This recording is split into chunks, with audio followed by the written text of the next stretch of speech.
wake before sunrise, in a city that has no pharmacy sign, no printed label, and no person in a white coat standing beneath fluorescent lights. Yet, medicine is everywhere. It grows beside roads, hangs in bundles for market stalls, rests in clay jars inside physicians' rooms, and travels across the Mediterranean in the holds of merchant ships. A root may ease pain, a seed may calm a cough, a resin may preserve a wound dressing.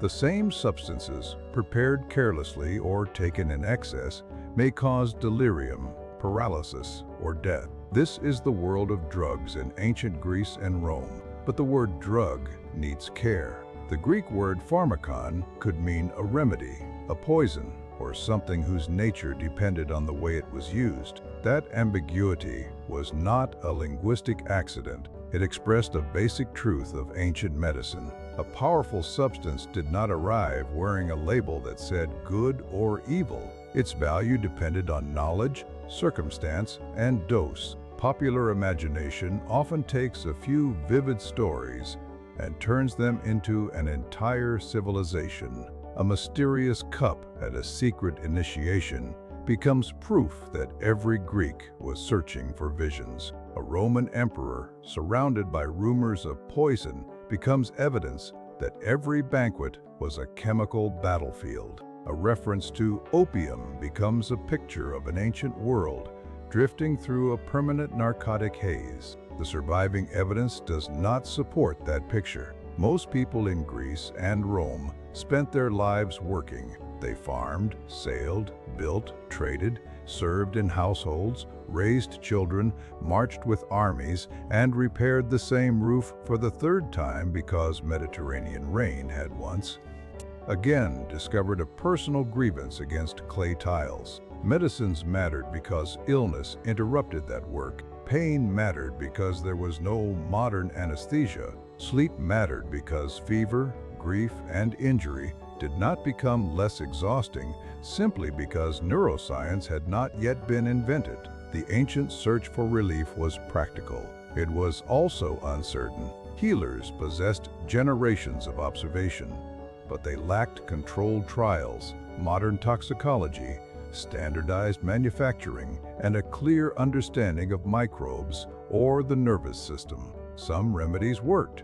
Some may have worked under limited conditions. Others rested on theories that later proved mistaken. The wise ancient physician was not a wizard. He was a careful observer, operating inside a world where certainty was rare and mistakes could be final. Our evidence comes from several kinds of sources, and each has limits. Medical writers recorded plants, minerals, animal products, diets, and compounds. Theophrastus gathered botanical information from plant cutters and drug sellers. The Hippocratic writings described diseases and treatments from different authors and periods rather than from one single master. Dioscorides organized hundreds of substances during the Roman imperial age. Pliny preserved an astonishing mixture of observation, hearsay, practical advice, and stories that occasionally seem to have arrived after a very long dinner. Galen wrote in enormous detail about bodies,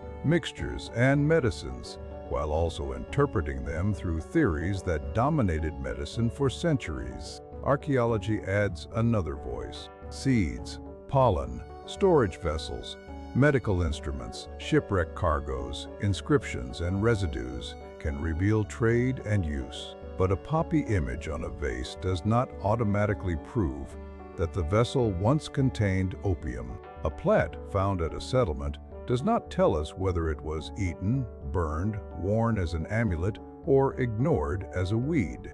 Ancient evidence rarely behaves like a witness who answers every question politely, so this journey requires restraint. We can say that the Greeks and Romans knew many psychoactive and toxic plants. We can say that opium, wine, mandrake, henbane, hemlock, and other substances occupied important places in medicine and culture. We can also say that their uses varied enormously by region, period, status, and purpose. What we cannot do is transform possibility into certainty simply because certainty makes a better thumbnail. The most revealing story is not that ancient people discovered drugs. Human beings had known useful and dangerous plants for thousands of years. The more interesting story is how Greek and Roman societies tried to control uncertainty. They classified, they compared, they argued about dose,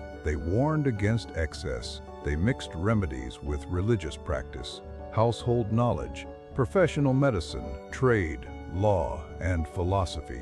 They were asking questions that still sound familiar. When does relief become risk? Who deserves access to powerful medicine? How can a healer tell a genuine drug from an adulterated one? What happens when a patient wants more than is safe? Can a substance used to treat pain also create dependence? And when does the desire to escape suffering become a surrender of self-command? The answers were incomplete. Sometimes they were wrong. Yet the questions were serious, because the people asking them understood that the distance between a medicine and a poison could be frighteningly small. Before a physician ever opened a medical scroll, knowledge of plants had already passed through many hands. Picture a hillside outside a Greek town in spring. A professional root cutter walks slowly through scrub and rocky soil. He is not gathering anything that looks interesting. He knows the season when a plant is strongest, the part that is used, the places where similar species grow, and the danger of confusing one leaf with another. The Greeks called such specialists rhizotomoi, root cutters, drug benders, or pharmakopoli, sold prepared substances and raw ingredients. Some earned respect, others earned suspicion. The difference often depended on reputation, honesty, and whether yesterday's customer was still available to complain. Their knowledge did not begin in elite schools. Much of it came from shepherds, farmers, midwives, household healers, hunters, enslaved workers, and people who spent their lives close to plants. A field laborer knew which sap irritated skin. A herder noticed which leaves animals avoided. A woman managing a household remembered what settled a child's stomach and what had made an uncle sleep for an alarming amount of time. Practical knowledge accumulated because forgetting could be expensive. Theophrastus, a student and successor of Aristotle, wrote about plants in the late 4th and early 3rd centuries before Christ. He did not pretend that all botanical wisdom began in a philosophical classroom. He drew information from people who collected and sold medicinal plants. That detail matters. Greek scientific writing was often built partly from the expertise of workers whose own names disappeared. The market created opportunity and danger. A busy port might offer resins from Arabia, spices from the East, mineral substances from distant mines, and plants grown in several climates. Empire expanded the Roman medicine chest even further. A physician in the imperial period could read about ingredients from Egypt, North Africa, Anatolia, Syria, Greece, Italy, and beyond. But trade also encouraged fraud. Expensive drugs could be diluted, substituted, mislabeled, or stored badly. A resin might be mixed with a cheaper gum. A rare root might be replaced with something that looked close enough to satisfy a hurried buyer. Ancient writers repeatedly discussed tests for purity, because sellers had repeatedly demonstrated why such tests were necessary. Without modern packaging, identity depended on the senses. Color mattered, smell mattered, taste mattered, sometimes more courageously than modern laboratory safety officers would recommend. Texture, weight, origin, and the behavior of a substance when heated or dissolved all helped experts judge quality. This was not chemistry in the modern sense, but neither was it random guessing. Preparation was part of the drug. The same plant could produce different effects depending on whether the root, seed, leaf, sap, or flower was used. Drying changed strength. Storage changed strength. Wine, Vinegar, oil, honey, and water acted as carriers. Heat could extract one set of compounds while damaging another. Ancient healers could not describe molecules, but they knew preparation changed outcome because patients had been demonstrating this fact for generations. Household medicine remained the first line of care for most people. Professional physicians were unevenly distributed and not always affordable. A wealthy Roman household might retain an educated doctor or purchase costly imported ingredients. A rural family might rely on local knowledge, a traveling healer, or a neighbor known for treating wounds. Temples and healing sanctuaries offered another route, especially when ordinary remedies failed. This did not produce one unified medical system. Greek and Roman medicine was plural. A patient might change diet, pray to a god, wear an amulet, drink an herbal preparation, visit a physician, and sleep at a sanctuary, all during the same illness. Modern categories separate religion from medicine and medicine from magic. Ancient people often saw these approaches as different tools facing the same uncertainty. A physician might disapprove of a charm while still recommending a drug whose action he explained through humors. A family might accept natural causes for fever and still offer thanks to Asclepius after recovery. The boundaries were negotiable. The market stall, the household kitchen, the temple, and the physician's room all belonged to the same medical landscape. None possessed complete authority. What mattered most was whether relief followed. If a remedy failed, people looked elsewhere. If it worked, the story traveled faster than any official medical theory. That is how ancient pharmacology grew, not from one moment of discovery, but from countless experiments conducted across fields, homes, workshops, ships, armies, and sick rooms. Some observations entered texts. Most vanished with the people who carried them. The surviving books are therefore not the whole medicine chest. They are the portion that happened to reach us. When you enter the room of a respected Greek physician, the first surprise may be how slowly he reaches for a drug. You expect a dramatic potion. He asks about food. You expect a rare herb. He asks about sleep, exercise, bowel movements, weather, age, and the pattern of the fever. Ancient medicine could be elaborate, but much of its treatment began with daily life. The Hippocratic tradition placed great weight on regimen. Food, drink, movement, rest, bathing, and environment were believed to shape health. The body was understood through qualities such as hot, cold, wet, and dry, and later, writers developed increasingly complex theories of humors and mixtures. Those theories are not accepted by modern medicine, yet the clinical habit behind them could be careful. A physician watched change over time. He looked for turning points in illness. He considered the patient's strength before prescribing something aggressive. He knew that a remedy powerful enough to move the body could also exhaust it. Sometimes doing less was a sign of judgment rather than helplessness. This restraint was not universal.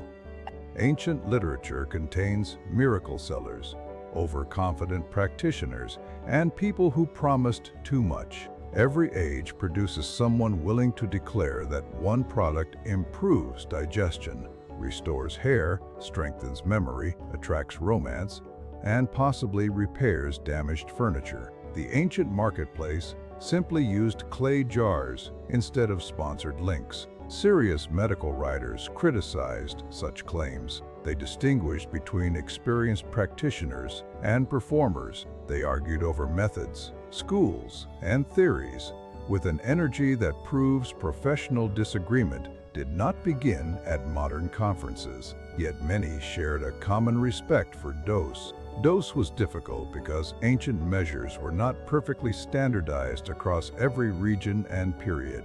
A written quantity still had to be interpreted by the person preparing the medicine. The strength of plants varied with soil, season, age, and storage. Two preparations carrying the same name might not have identical effects. Precision had limits before anyone even reached the patient. The patient's body added more uncertainty. A strong adult, a sick child, an elderly person, and a wounded soldier could respond differently. Ancient doctors recognized variation even when they explained it through theories we no longer use. A medicine was not considered a simple object with one universal action. It entered a particular body in a particular condition. That is one reason compound remedies became so common. Ingredients were combined to strengthen a desired effect, soften a harsh one, improve taste, or target several symptoms. Honey made bitter substances easier to swallow. Wine dissolved some materials and carried others. Oils delivered medicines to skin. Aromatic ingredients disguised odors that suggested the treatment might be more frightening than the disease. Compounding demanded skill, but it also made evaluation harder. If a mixture contained 10 ingredients and the patient recovered, which one helped? If the patient worsened, which one harmed? Ancient practitioners could compare experience, but they could not isolate variables with modern experimental methods. Even so, the best of them valued repeated observation. Dioscorides often described how to identify a substance, where it came from, how it was prepared, and what effects were associated with it. His work, usually known as On Medical Material, became one of the most influential pharmacological texts in history. It listed plants, animal products, minerals, oils, wines, and other substances across several books. Dioscorides wrote in the 1st century after Christ, when the Roman Empire connected an enormous range of environments and traditions. His pharmacology was Greek in language, imperial in reach, and multicultural in its materials. Arabian resins, Egyptian knowledge, North African plants, Anatolian roots, and Mediterranean wines could appear within the same medical world. He did not present nature as harmless. Powerful analgesic and sedative plants received caution. So did poisons. The same text that offered treatments could warn of fatal effects. This was essential because the drug trade did not separate medicine from toxicology. To know how a plant healed was often to know how it killed. The physician, therefore, needed humility. A patient may have wanted certainty. The honest answer was often probability. A drug might help. A fever might turn. A wound might close. The ancient healer worked without guarantees, and the responsible one understood that intervention could become another source of danger. That lesson becomes especially clear when the pale flower of the opium poppy enters the story. The opium poppy does not announce itself as one of history's most consequential plants. Its petals are delicate. Its seed capsule is round and almost architectural. When the immature capsule is cut, however, a milky latex appears. Dried, that substance becomes opium, a complex natural drug capable of reducing pain, suppressing cough, slowing the gut, producing sleep, and, in dangerous amounts, suppressing breathing. People in the Eastern Mediterranean knew the poppy long before classical Greece. Archaeological and artistic evidence shows a deep Bronze Age relationship with the plant, although individual objects must be interpreted cautiously. Some vessels once identified as specialized opium containers have produced evidence for perfumed oils instead. The shape of a pot may suggest a poppy capsule. Suggestion is not residue analysis. By the Greek and Roman periods, the medical use of poppy preparations is much clearer in texts. Different species and parts of the plant were distinguished. Poppy seeds could be food. Oils could be pressed from them. The medicinal latex was something else entirely. Ancient writers associated it with sleep and relief, but also with serious danger. Imagine a patient with a severe cough that has continued for nights. He cannot rest. Each breath scrapes his chest. A physician may reach for a poppy preparation not because he understands opioid receptors, but because repeated observation has shown that it can calm coughing and bring sleep.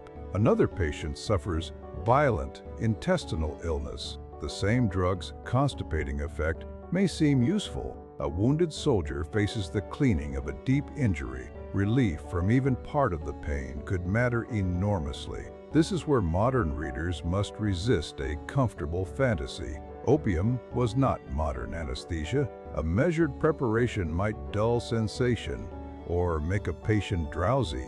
Wine, mandrake, henbane, or other sedating substances might be added in some traditions. Yet reliable, controlled unconsciousness with protected breathing did not exist. The line between insufficient sedation and fatal overdose remained narrow. Ancient surgery, therefore, depended on speed, restraint, physical control, and the patient's endurance. Surgeons could set fractures, remove projectiles, treat wounds, drain abscesses, and perform other procedures. Instruments survive, so do descriptions, but pain remained present. And claims that ancient doctors routinely achieved modern-style general anesthesia go far beyond the evidence. Opium's value made caution essential. Dioscorides warned about stronger preparations. Pliny and Galen discussed poppy medicines within larger systems of treatment.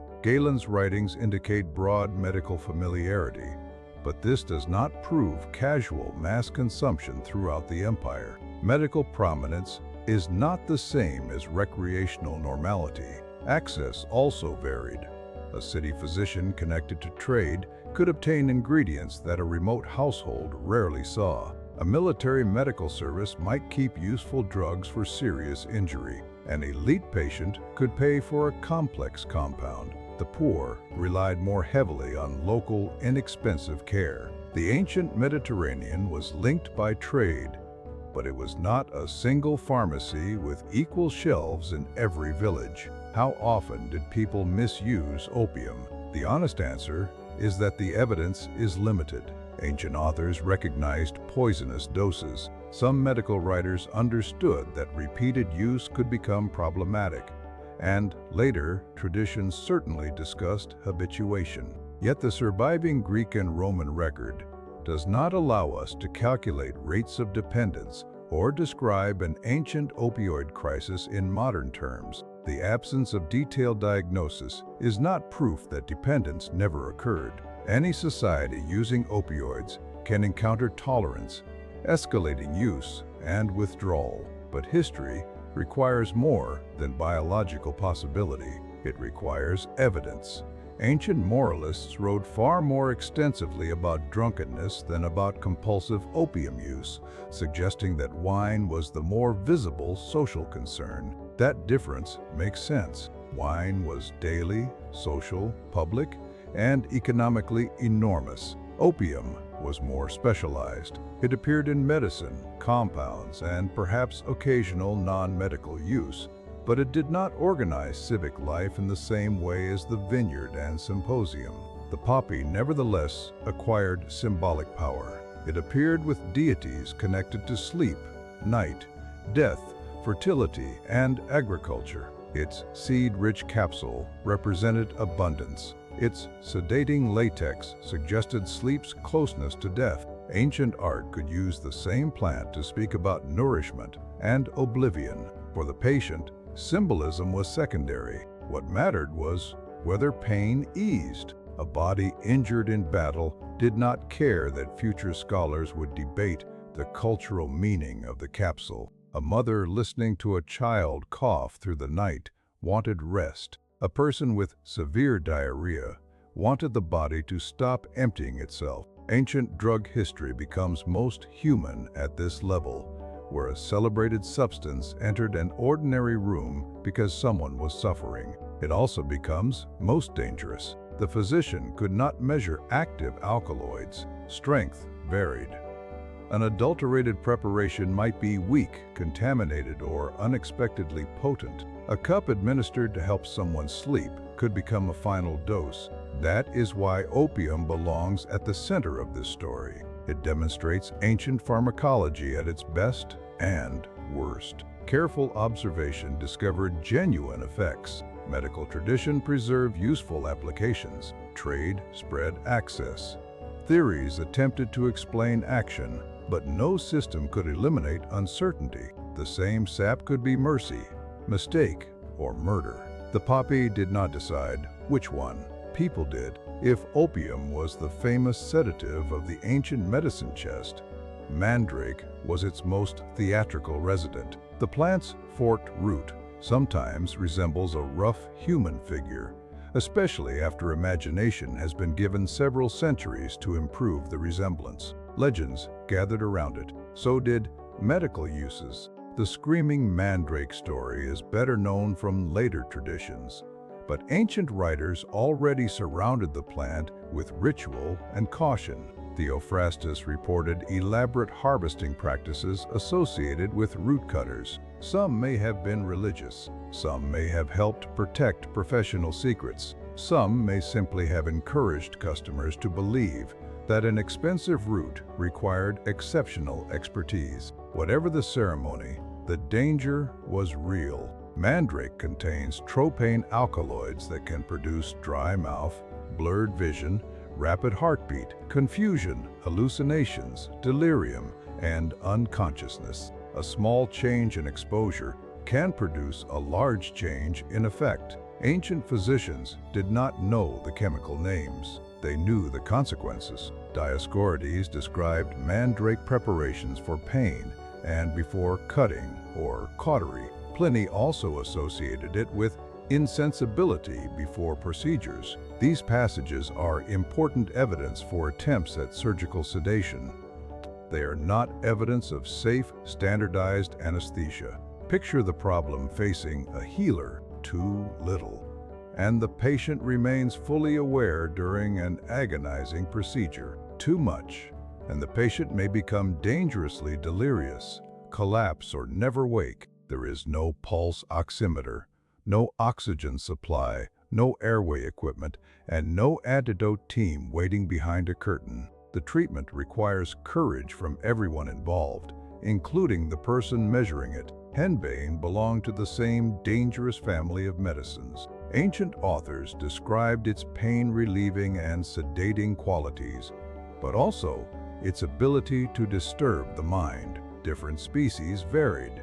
Preparation mattered. The boundary between therapeutic use and poisoning was narrow. Nightshade plants later became surrounded by stories of witches and flying ointments. Those early modern associations should not be projected carelessly backward into classical antiquity. Greeks and Romans knew toxic, solanaceous plants, but they did not inhabit the exact folklore world created many centuries later. What they did understand was delirium. Patients exposed to such plants might become agitated, disoriented, unable to recognize familiar people, or convinced that unreal things were present. Without modern toxicology, these effects could be interpreted medically, religiously, or magically depending on circumstance. A physician saw a drug effect. A priest might see divine or hostile influence. A frightened family saw someone they loved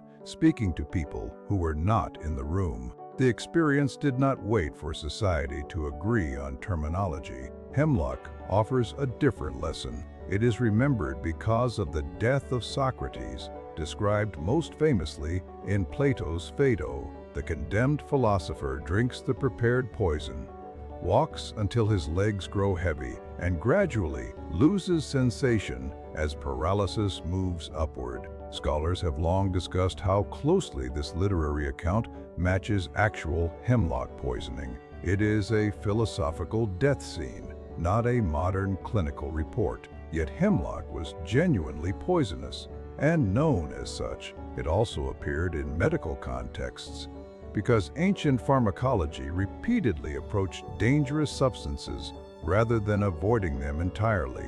A plant capable of powerful physiological effects tempted healers to search for controlled uses. Aconite, often called wolfsbane, carried an even more fearsome reputation. It could kill quickly through severe effects on the heart and nervous system. Ancient texts associated it with poison, hunting, and murder. Its presence reminds us that not every drug entered medicine primarily as a healer. These plants created a profession of recognition. Leaves that look ordinary to an untrained eye could contain very different risks. Roots were sold, dried, cut, powdered, or mixed. Once visual features disappeared, trust became critical. Buying a prepared drug meant trusting the seller's identity, storage, and honesty. This trust could fail accidentally. It could also be exploited. If a substance caused sleep in one amount and death in another, it offered both physicians and poisoners a reason to study it. Their goals differed.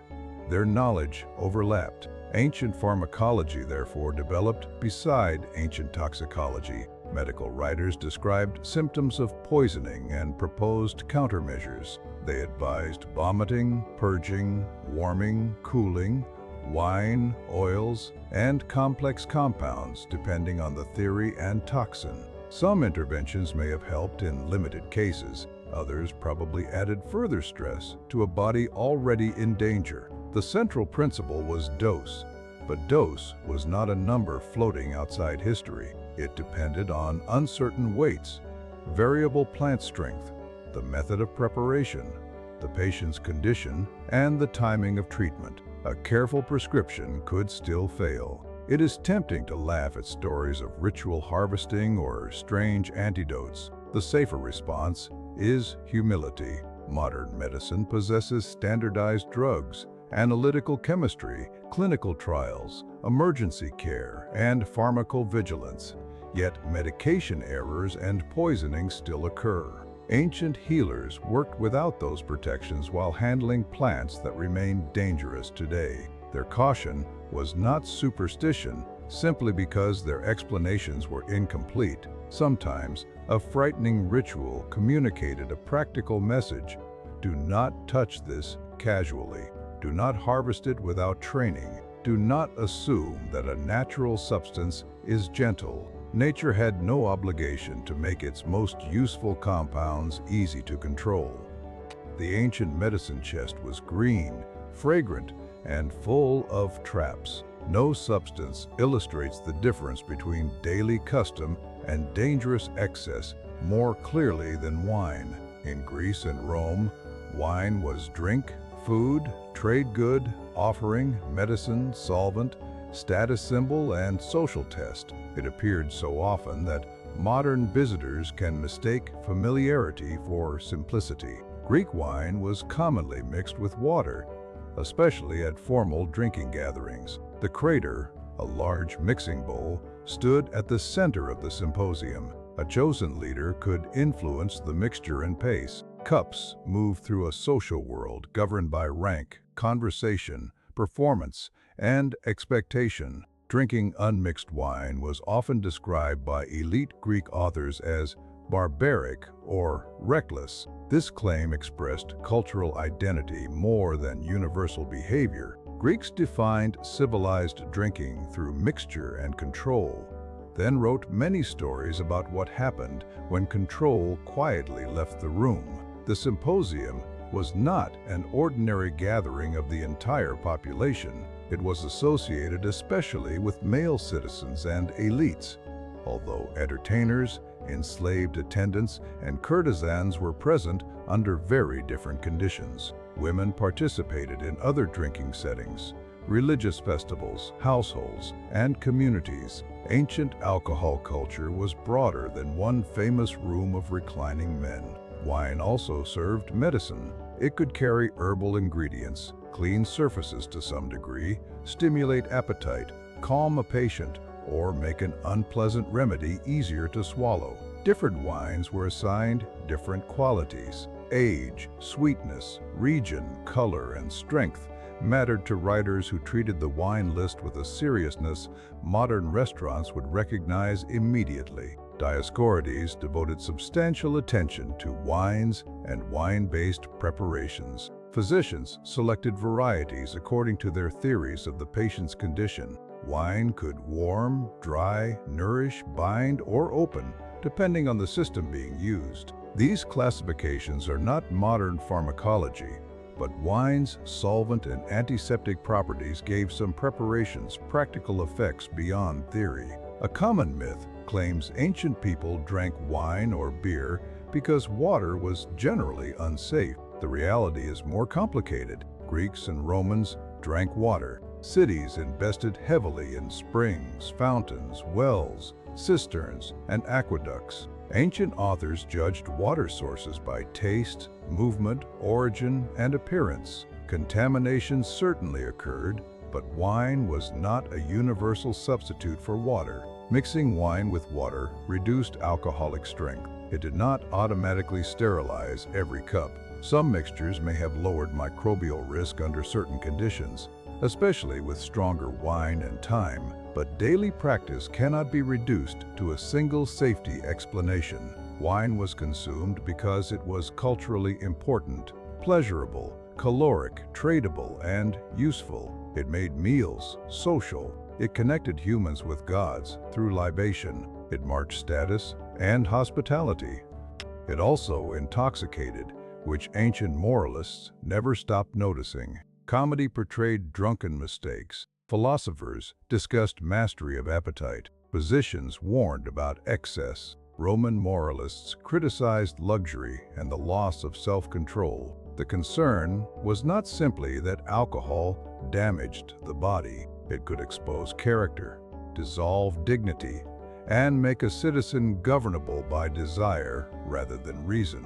This language differs from modern addiction medicine. Plato, Aristotle, Stoics, and medical writers did not diagnose alcohol use disorder through current clinical criteria. They spoke of habit, weakness of will, passion, excess, and enslavement to appetite. Those concepts could identify real suffering while also placing heavy moral judgment on the person. A man who repeatedly lost control might be mocked or condemned rather than treated. Elite authors especially linked moderation with masculine citizenship and authority. Their standards could ignore how poverty, trauma, occupation, and social setting shaped drinking. Philosophy saw a struggle within the soul. Modern medicine also sees changes in brain, behavior, environment, and health. The ancients nevertheless recognized dependence in a broad human sense. They knew desire could become master. They knew repeated indulgence changed habit. They knew someone could promise restraint in the morning and abandon it by evening. No knowledge of dopamine was required to observe a pattern repeating in the same household. Wine's visibility made it the ancient world's most important psychoactive substance. Opium may seem more dramatic to us. Mandrake may sound more mysterious. But wine touched far more lives, moved through far more markets, and generated far more discussion about pleasure and control. It was the ordinary drug in an extraordinary civilization, which made its risks easy to excuse. The dangerous cup was not always the one containing a rare poison. Sometimes it was the familiar cup that everyone had stopped counting. Cannabis enters modern conversations carrying so much political and cultural weight that it can distort the ancient evidence before anyone reads it. In the Greek and Roman world, hemp was known. Its fibers were useful. Its seeds appeared in medicine and food. Psychoactive use was possible in the wider ancient world, but the evidence does not justify portraying classical Greece or Rome as cannabis-centered cultures. The clearest Greek description of intoxicating hemp comes from Herodotus, writing about Scythian practices. He describes people throwing hemp seed onto heated stones beneath a felt covering and reacting to the vapor. His account is famous. It is also about Scythians, not an ordinary Athenian household. Cultural contact made knowledge travel, but knowledge of a practice is not proof that everyone adopted it. Greek and Roman medical writers mention cannabis in more modest ways. Dioscorides distinguished cultivated and wild forms and described uses associated with seeds, ears, and pain. Other authors referred to hemp's agricultural and technical value. Rope, Nets, cloth, and rigging mattered in a maritime world. A plant capable of holding a ship together did not need a mystical reputation to earn attention. Some surviving references suggest medical uses for inflammation, ear problems, and other complaints. The precise plants, preparations, and effects can be difficult to align with modern categories. Ancient botanical names did not always map neatly onto today's species. Texts were copied, translated, and interpreted across centuries. Certainty should shrink when identification becomes uncertain. There is also a basic problem of emphasis. If cannabis had occupied a role in Greek and Roman medicine equal to opium or wine, we would expect it to dominate pharmacological texts in similar ways. It does not. It was one useful plant among many, not the secret engine of classical consciousness. The same caution applies to claims about recreational culture. It is biologically possible that some people consumed cannabis for psychoactive effects. The Mediterranean connected communities that exchanged plants and practices. Yet possibility is not prevalence. Surviving literature devotes enormous attention to wine intoxication and far less to cannabis intoxication. This imbalance tells us something. When Greeks and Romans imagined the social risks of losing control, they usually imagined drink. When physicians described strong sedatives, they usually gave greater attention to opium, mandrake, henbane, and related substances. Cannabis existed within the landscape. Without defining it, that may feel disappointingly ordinary. Ancient history often does. A plant can be historically important because it supplied rope, oil, seed, and medicine. It does not need to have powered secret philosophical visions or late-night conversations beneath the Acropolis. Hemp also reveals how misleading the modern division between drug and commodity can be. One crop could become sailcloth, fishing line, food, oil, medicine, and perhaps an intoxicant depending on variety and use. Ancient people judged materials by function rather than by modern legal categories. A Roman administrator looking at hemp may have thought first about naval supply. A farmer thought about soil and yield. A physician thought about bodily effects. A merchant thought about price. The plant remained the same. The social meaning changed with the person holding it. That is the larger lesson of ancient materia medica. Drugs did not live in isolated bottles. They belonged to economies. Someone planted, gathered, transported, dried, stored, priced, and sold them. The history of a psychoactive substance may begin in a sick room, but it also passes through a field and a ledger. The people who performed much of that work were not always the people whose names reached medical literature. Women managed household remedies. Enslaved laborers cultivated and processed crops. Sailors transported resins and roots. Market sellers judged buyers and defended reputations. Pharmacology was a social chain, and the famous physician stood near its end rather than its beginning. That becomes especially important in the history of women's medicine, where surviving elite male texts describe only part of the practice. Pregnancy, childbirth, menstruation, fertility, and infant care created some of the ancient world's most urgent medical needs. They also produced some of its most dangerous experiments. Greek and Roman writers recorded plants and compounds intended to influence the reproductive body. Midwives and household healers possessed knowledge that rarely entered texts under their own names. Modern readers often approach this subject searching for a single lost contraceptive. Silphium, a plant associated with Cyrene in North Africa, has become famous as an ancient birth control method that was supposedly used into extinction. The story is more complicated. Silphium was economically valuable and used for food and medicine. Ancient authors associated it with several bodily effects, including reproductive ones. Its exact botanical identity remains debated, and the reasons for its disappearance are uncertain. Overharvesting, grazing, environmental limits, political change, and trade may all have played roles. The neat story of one perfect contraceptive erased by popularity is memorable. The evidence is not neat. Other plants were recommended to encourage menstruation, prevent conception, or end pregnancy. Some may have had pharmacological effects, others likely failed.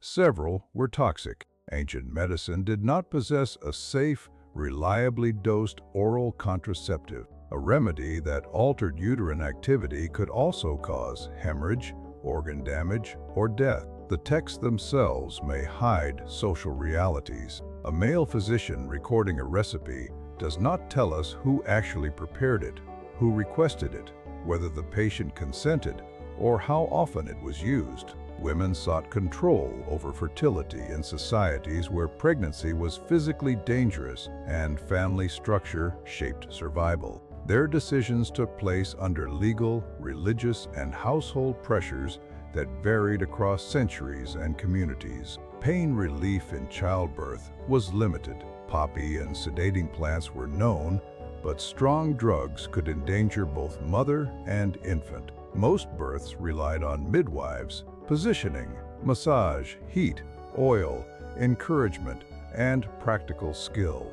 Ancient childbirth was not universally unmedicated because nobody knew pain-relieving substances. It was largely unmedicated in the modern sense because safe anesthesia and obstetric monitoring did not exist. Midwives were among the most important medical practitioners in any community. Some were highly respected and experienced. They recognized labor patterns, delivered infants, treated complications, advised on nursing, and cared for women before and after birth. Their knowledge was embodied. It depended on hands, memory, and repeated observation. Elite medical authors sometimes praised skilled midwives and sometimes attempted to place them under male theoretical authority. Reality was less orderly. When labor began at night, the person who arrived with experience mattered more than the person who could quote Galen beautifully the next morning. Women's household knowledge also included sedatives, digestive remedies, wound care, and treatments for children. Because formal texts privilege famous men, later readers can mistake silence for absence. The drug history of Greece and Rome was not created solely in libraries. It was created beside beds, hearths, wash basins, and birthing stools. Access differed sharply by status. A wealthy woman might summon physicians, midwives, attendants, and expensive compounds. An enslaved woman might be treated according to the interests of an owner. A poor, free woman depended on household resources and local support. The same empire that traded rare spices across continents did not distribute care equally. This inequality shaped outcomes. A drug could exist and still be unavailable. A practitioner could possess knowledge and still lack authority. A patient could understand danger and still be unable to refuse. Medical history is not only the history of what people knew, it is the history of who controlled the decision. Ancient prescriptions, therefore, require an ethical reading. They tell us what an author recommended. They do not automatically tell us what happened to every patient. Between the written formula and the body stood money, status, gender, trust, coercion, supply, and chance. The same forces followed medicine into the Roman army. A legion on campaign carried more than weapons. It needed food, water, tools, animals, engineers, and medical support. Roman military sites have yielded surgical instruments, hospital buildings, inscriptions, and evidence of organized care. Yet even the best military medicine operated in a world where infection could turn a small wound into a fatal one. Pain relief mattered immediately. A projectile lodged in flesh had to be removed. A fracture had to be set. A wound had to be cleaned and dressed. Wine, vinegar, oils, honey, resins, and plant drugs could all enter treatment. Some substances helped because of genuine antimicrobial, osmotic, or physical properties. Others were chosen through theories that modern medicine no longer accepts. Opium could reduce pain. Wine could calm a patient. Mandrake or henbane could sedate. But there was no routine battlefield anesthesia capable of making severe surgery safe and painless. A soldier's strongest protection was often the surgeon's speed and experience. The Roman medical writer Celsus praised the ideal surgeon as young, or at least not too old, steady-handed, sharp-sighted, and unmoved by the patient's cries. That description sounds cold until you understand the environment. Hesitation prolonged suffering. A trembling hand could kill. Military medicine also depended on supply chains. A remedy praised in a book was useless if it had spoiled in a damp container or remained hundreds of miles away. Local plants supplemented imported drugs. Knowledge moved with troops, physicians, and auxiliaries recruited across the empire. The army became a meeting place of traditions. A doctor trained in Greek medicine might treat a soldier from Gaul with a resin from Arabia carried in a Roman container. Empire concentrated materials and people. It also spread disease and injury on an enormous scale. After treatment came recovery, if recovery came at all. Rest, food, clean dressings, and shelter mattered as much as a dramatic drug. Ancient medical care was often strongest when it created conditions for the body to heal. A famous ingredient could not replace water, nutrition, and time. Athletes faced a different version of the same problem. Greek competitors trained intensely, followed specialized diets, used massage and oil, and sought methods to improve strength and recovery. Modern retellings sometimes describe ancient performance-enhancing drugs as if the Olympic Stadium had already developed a secret anti-doping laboratory. The evidence is much less precise. Athletes consumed foods and herbal preparations believed to improve performance. Trainers developed competing dietary theories. Meat became associated with strength in some periods. Wine and medicinal compounds treated pain and fatigue. But the modern category of doping, with standardized banned substances and biochemical testing, does not transfer neatly into antiquity. Cheating certainly existed.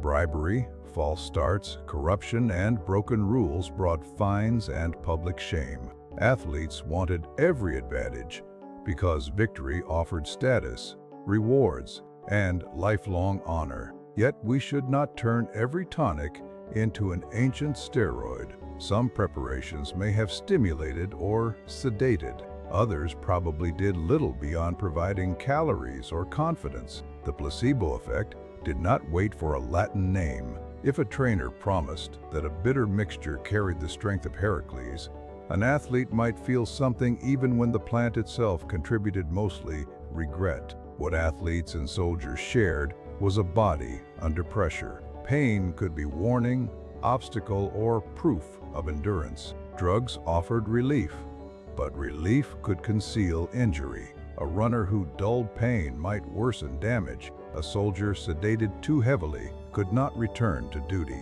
The desired effect depended on the task. Ancient medicine, therefore, rarely pursued intoxication as an abstract goal. It pursued sleep for the sleepless, calm for the terrified, relief for the wounded, and endurance for the exhausted. Pleasure appeared, but function dominated most medical use. The sacred world asked a different question. Could a drink or vapor change not the body alone, but the relationship between a human and the divine? Few ancient ceremonies attract more speculation than the Eleusinian mysteries. For centuries, initiates traveled from Athens to Eleusis to honor Demeter and Persephone. They fasted, processed, purified themselves, heard and saw secret things, and drank a beverage called kykeon. They were forbidden to reveal the central rites. The secrecy succeeded almost too well. We know the broad structure. We know the mythic foundation. We know that initiation promised a transformed relationship with death and the afterlife. We do not know exactly what occurred inside the telesterion at the highest moment of the ceremony. This gap invites theories. One influential proposal suggests that ergot growing on barley could have introduced psychoactive compounds into the kykeon. Other proposals involve different plants or deliberate mixtures. The hypothesis is chemically imaginative and culturally attractive. It is not proven. Ergot contamination can produce severe and unpredictable poisoning.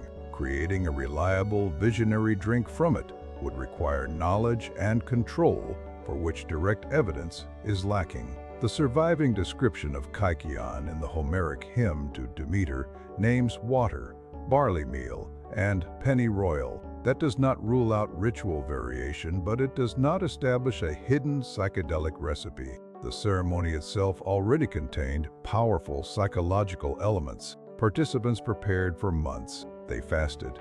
They walked a long procession. They moved between daylight and darkness, ordinary space and sacred architecture. They heard ritual speech, saw objects revealed under controlled conditions, and shared expectation with a large initiated community. A profound experience does not require a psychoactive drug. Human nervous systems respond strongly to fasting, fatigue, fear, music, darkness, anticipation, social synchronization, and belief. The mistake is assuming that a life-changing vision must have come from chemistry rather than ritual. The opposite mistake is declaring chemistry impossible because religion was involved. Ancient people did use psychoactive substances in medical and sacred contexts. The responsible conclusion is uncertainty. Kykeon was real.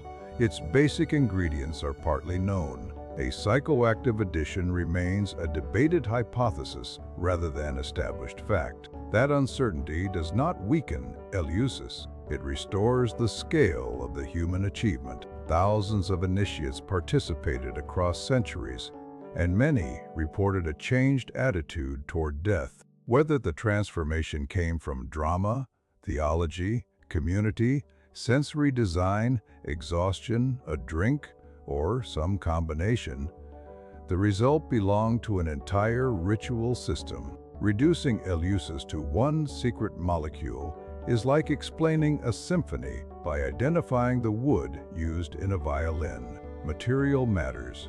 It is not the whole performance. Delphi has attracted a similar hunger for a chemical answer. The Pythia, priestess of Apollo, delivered oracles that shaped political and private decisions. Ancient accounts describe a sacred tripod, ritual purification, and inspired speech. Later interpretations emphasized vapors rising from the earth. Modern geological studies have identified faults beneath the sanctuary and proposed that gases may have contributed to altered states. Ethylene and other candidates have been discussed. The evidence remains contested. Geological possibility does not prove the concentration, timing, or physiological effect experienced by every Pythia. The oracle also worked within an institution. Priests received questions, sacrifices established, ritual approval, traditions shaped interpretation, and responses were preserved through language that could be poetic or ambiguous. A gas alone cannot explain the authority of Delphi across centuries. The Pythia was not a passive body placed over a crack. She was a religious specialist inside a system of training, expectation, and civic trust. Her altered state, whatever its physical components, was culturally organized. This is a recurring pattern. Modern audiences search for the drug behind the mystery because chemistry feels like explanation. Ancient experience rarely separates so cleanly. A substance can contribute without being the sole cause. Ritual can transform consciousness without any drug at all. Evidence can support several possibilities without choosing one. The ancient Mediterranean did not need one universal pathway to altered states. Wine at a symposium, grief at a funeral, fasting at a sanctuary. pain during illness, sleep induced by opium, delirium caused by nightshade, and prophetic performance at Delphi all changed consciousness in different ways. Calling them all drug experiences would erase more than it explains. If sacred substances reveal the difficulty of separating chemistry from ritual, poison reveals the difficulty of separating medical knowledge from political fear. Greek and Roman elites lived in societies where sudden death was common. Infection, stroke, foodborne illness, and inherited disease could kill without warning. Yet when a powerful person died unexpectedly, natural causes rarely satisfied everyone. Rumor preferred poison. A senator collapses after dinner. His enemies had motive. His heirs had opportunity. The cook disappears. Within a day, half of Rome has developed a detailed toxicological theory based on no evidence beyond the fact that the fish tasted unusual. Ancient historians preserve many accusations of poisoning. Some are plausible, some are impossible to verify. Others serve political narratives written after the victim and alleged murderer were safely dead. A suspicious death made excellent history because it transformed illness into intention. Poison was frightening precisely because it could hide inside normal life. A cup of wine, a plate of mushrooms, a medicinal draft, or a cosmetic preparation could become a weapon. The victim might not know an attack had occurred until symptoms began. The murderer did not need physical strength, only access and secrecy. Greek law and literature recognized poisoning as a serious crime. The death of Socrates shows the state using a poison as an instrument of execution, although Plato's account is shaped by philosophical purpose. Hellenistic courts developed their own legends of poison, especially around royal succession. Kings married into rival dynasties, shared banquets with ambitious relatives, and discovered that family dinner carried higher stakes than most military campaigns. Mithridates VI of Pontus became the most famous ruler associated with fear of poison. Ancient tradition claimed that he tested toxins and antidotes, seeking protection from assassination. The word Mithridatium later described complex antidote compounds linked to his name. Stories even claimed he made himself resistant through repeated small exposures. The historical core is difficult to separate from legend. Rulers did employ specialists, collect toxicological knowledge, and fear poisoning. Gradual exposure can produce tolerance to certain toxins under limited conditions, but it is not a universal shield. Trying to build resistance to every poison is more likely to create a very short research career. Mithridatic antidotes grew into elaborate compounds containing many ingredients. After Rome defeated Mithridates, versions of his formula entered Roman medicine. The imperial physician, Andromachus, later developed theriac, a celebrated compound associated with protection against poison and treatment of many illnesses. Galen wrote extensively about it. Theriac could contain dozens of ingredients, including opium in some formulations. Its complexity created prestige. Rare materials, careful preparation, and long aging made it expensive. Emperors and wealthy patients could obtain famous versions. Ordinary people usually could not. Did it work? Some ingredients had real pharmacological effects. Opium could reduce pain and diarrhea. Aromatic substances could affect digestion. Honey helped preservation.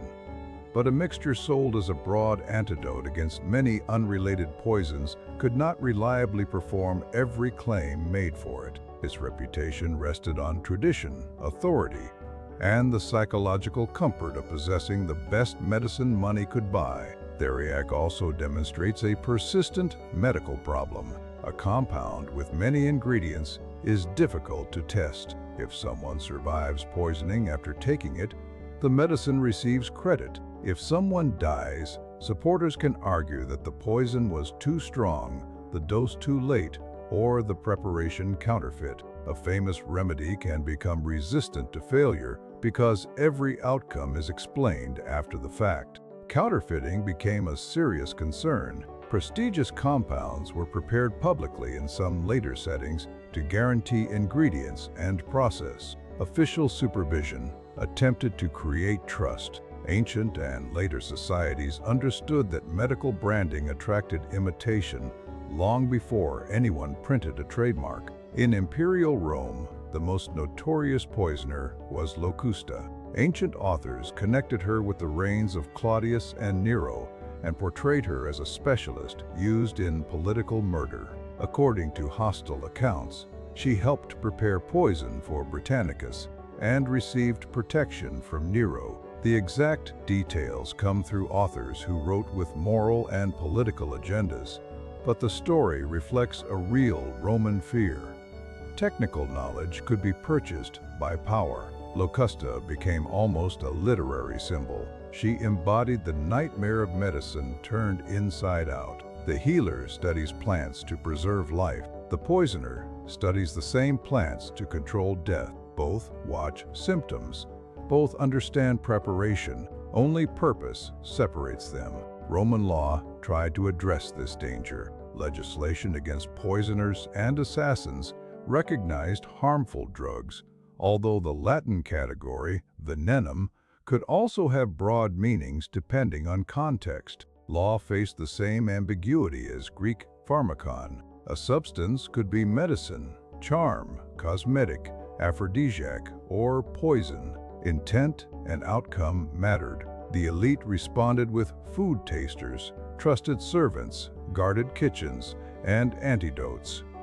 These protections created new vulnerabilities. The taster could be bribed. The servant could be coerced. The antidote could be fake. Fear expanded faster than safety. Poison rumors also targeted women, foreigners, enslaved people, and medical practitioners who lacked political protection. A person with herbal knowledge could become useful during illness and suspicious after death. Accusation did not require proof equal to modern forensic standards. This is why ancient poisoning stories must be read carefully. They reveal toxic substances and political practices, but they also reveal prejudice. The label poisoner could silence a rival or explain a death that medicine did not understand. Real poisoning certainly occurred. Hemlock, aconite, arsenic compounds, toxic mushrooms, and many plants could kill. Lead exposure from plumbing, pigments, cosmetics, industry, and vessels created chronic harm, though popular claims that lead alone caused Rome's fall are far too simple. Accidental poisoning was probably more common than the dramatic assassination stories that survive. A family might mistake one plant for another. A medicine might be too strong. Food could spoil. A worker could inhale fumes. A metal worker, miner, painter, or slave in an industrial process might experience toxic exposure that no historian described because the victim held no political office. The most dangerous chemical environment in antiquity was not always the emperor's dining room. It might be a mine where enslaved laborers breathed dust, a workshop using mercury or lead, or a household burning smoky fuel in poor ventilation. Drug history becomes distorted when it follows only famous cups. Still, the fear of intentional poison forced ancient medicine to study signs, timing, and countermeasures. Toxicology grew from both care and suspicion. The physician asked what entered the body.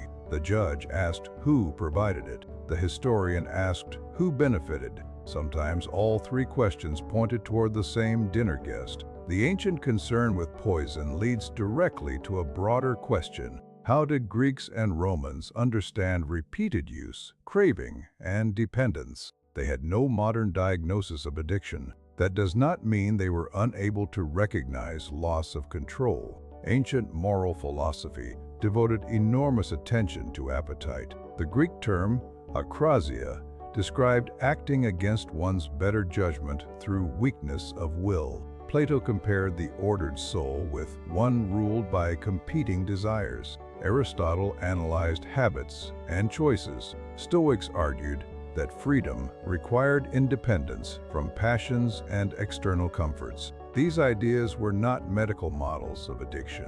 They were ethical models of personhood. A person who needed wine, gambling, luxury, sex, or praise was seen as less free because desire had acquired authority. The language of slavery appeared frequently. If pleasure commanded you, then pleasure was your master. This framework captured something real. Compulsive behavior can feel like losing command of one's actions, but moral analysis could become cruel when it reduced illness to character. A dependent drinker may understand danger and still be unable to stop. Telling him to exercise reason may be philosophically elegant and clinically inadequate. Ancient physicians added observations about habit. Repeated use could change the body's response. A remedy once effective might seem weaker. A patient might ask for stronger preparations. Galenic medicine discussed custom as a force shaping the body. Yet the surviving record does not present a fully developed theory of opioid tolerance and withdrawal comparable to modern medicine.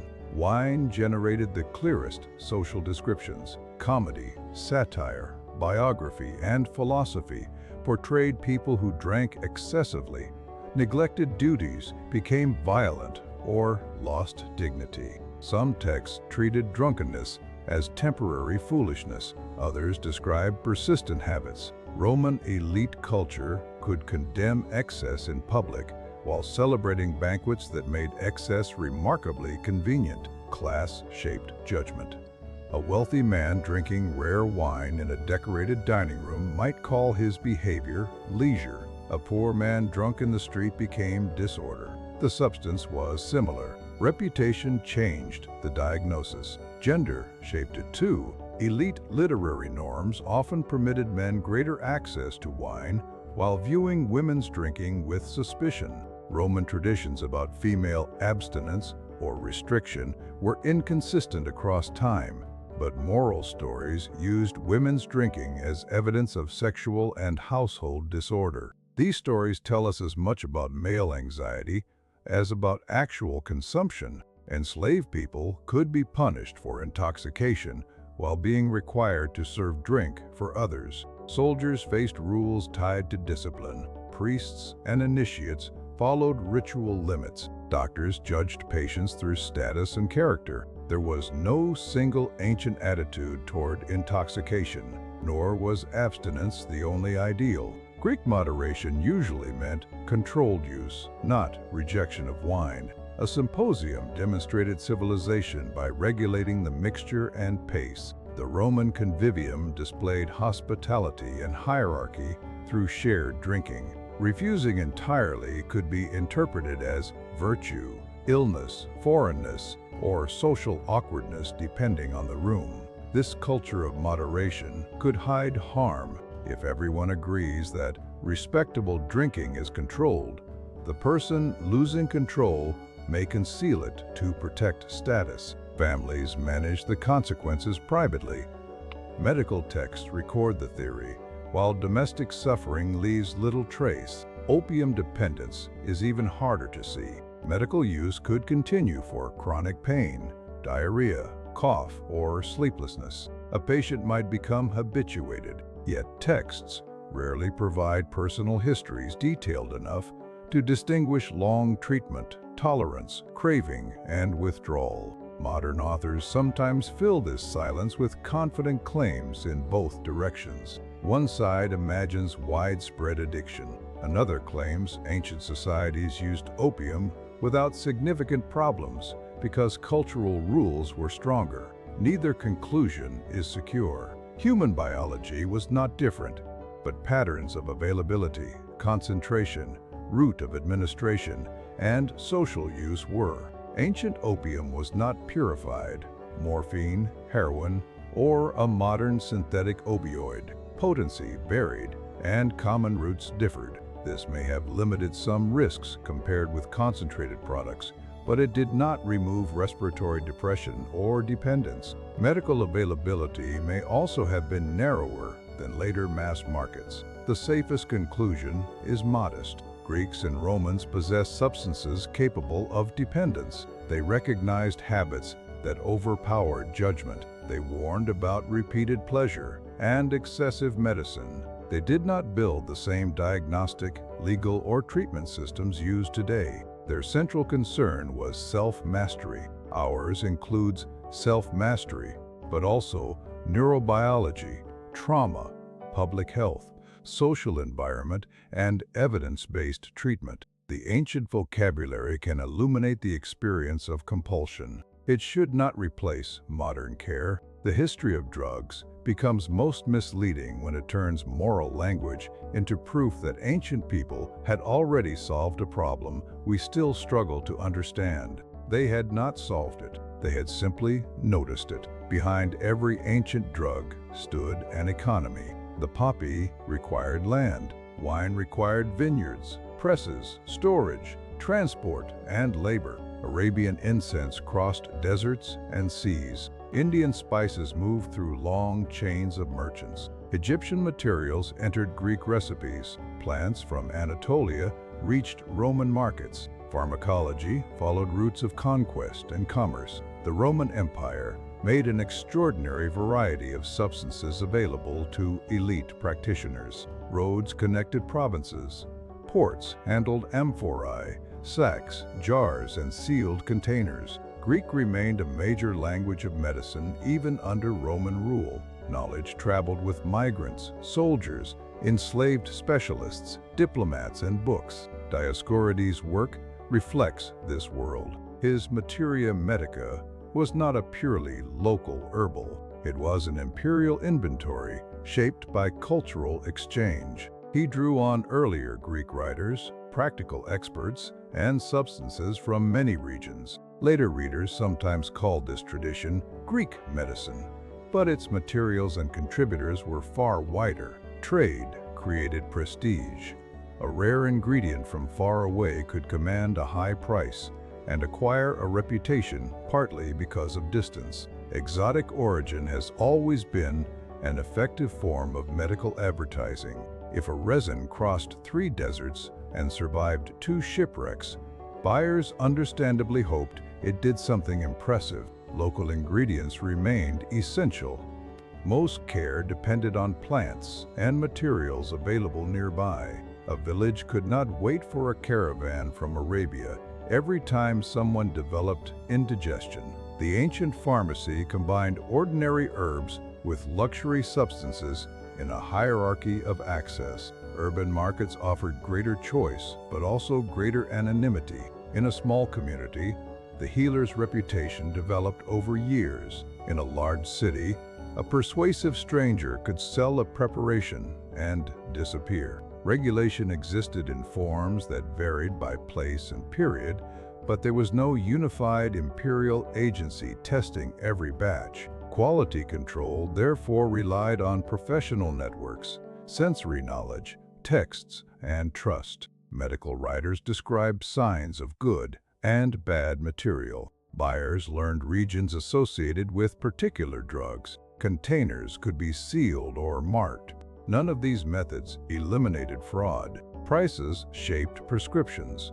A physician could recommend the ideal compound, then discover the patient could afford only a simpler substitute. Medical literature often reflects educated and elite practice more clearly than everyday treatment.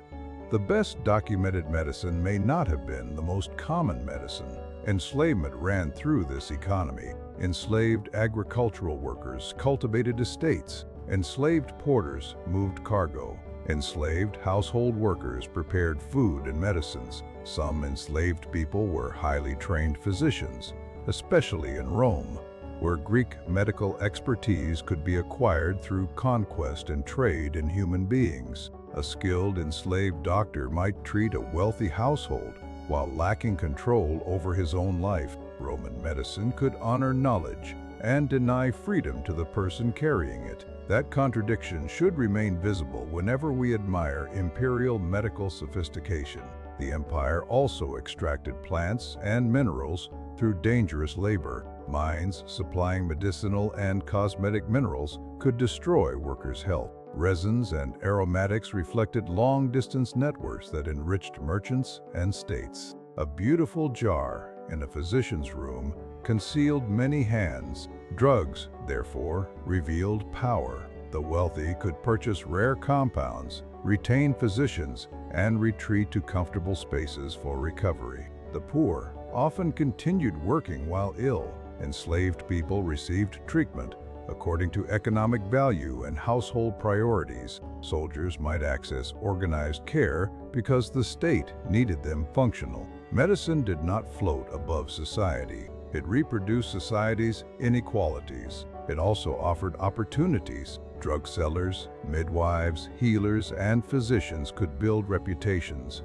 Women participated in production and household treatment. Migrants carried useful knowledge. Regional expertise entered major texts. A plant known to shepherds could eventually reach an emperor's compound. This movement was not a straight line from primitive folklore to scientific medicine. Elite authors learned from practical experts. Practical experts borrowed from texts. Religious healers used natural substances.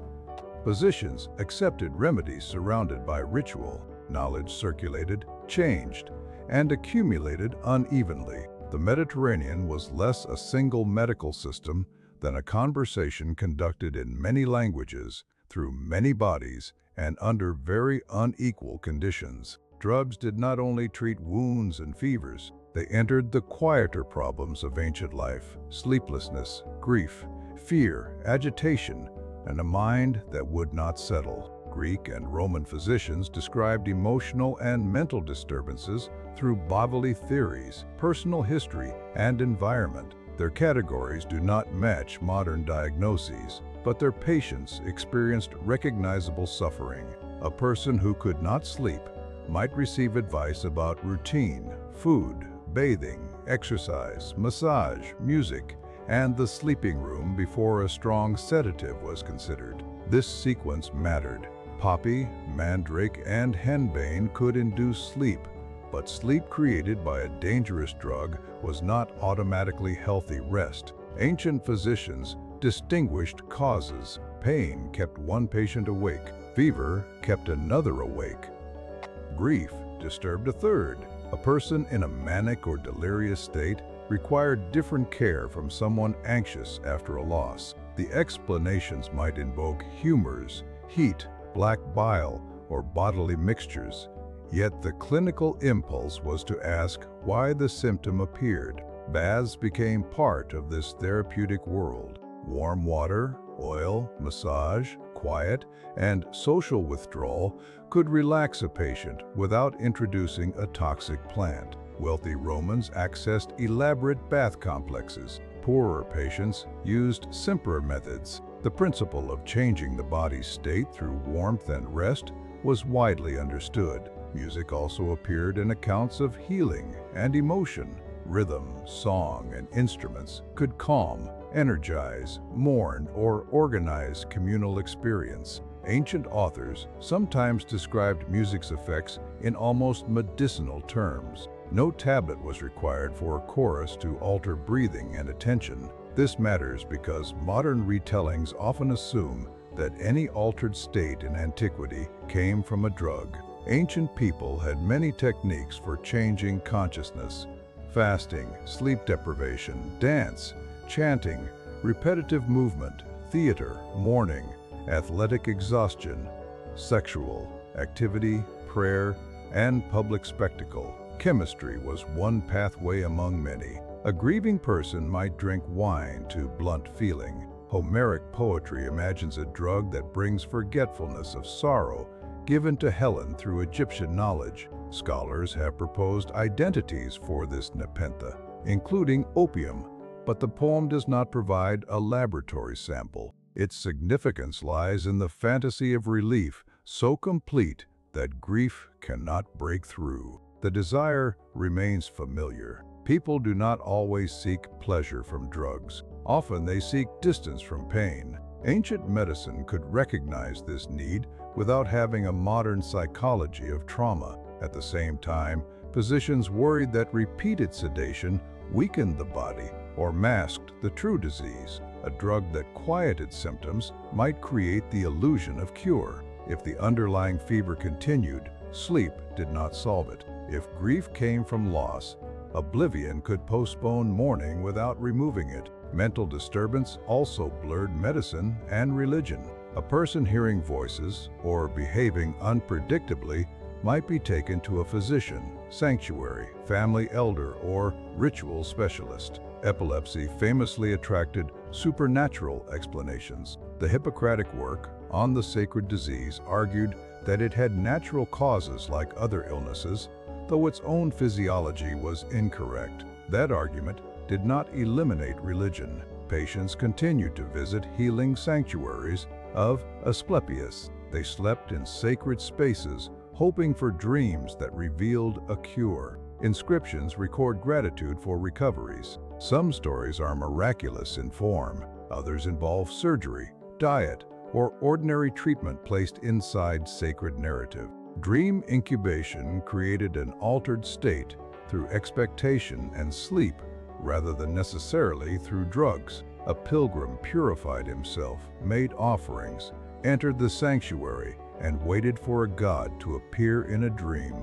The setting transformed ordinary sleep into medical communication. Could sedatives have been used in some sanctuaries? It is possible in particular circumstances. Opium and other drugs were known, but broad claims that temple sleep routinely depended on narcotics exceed the evidence. Sacred architecture and ritual could be powerful without a hidden pharmacy beneath every couch. The same restraint applies to incense. Frankincense, myrrh, kyphi, and other aromatics filled temples and wealthy homes. Smoke affected atmosphere, smell, memory, and mood. Some burned substances can have physiological effects, but ancient incense use was primarily ritual, sensory, and social in the evidence we possess. Scent mattered deeply.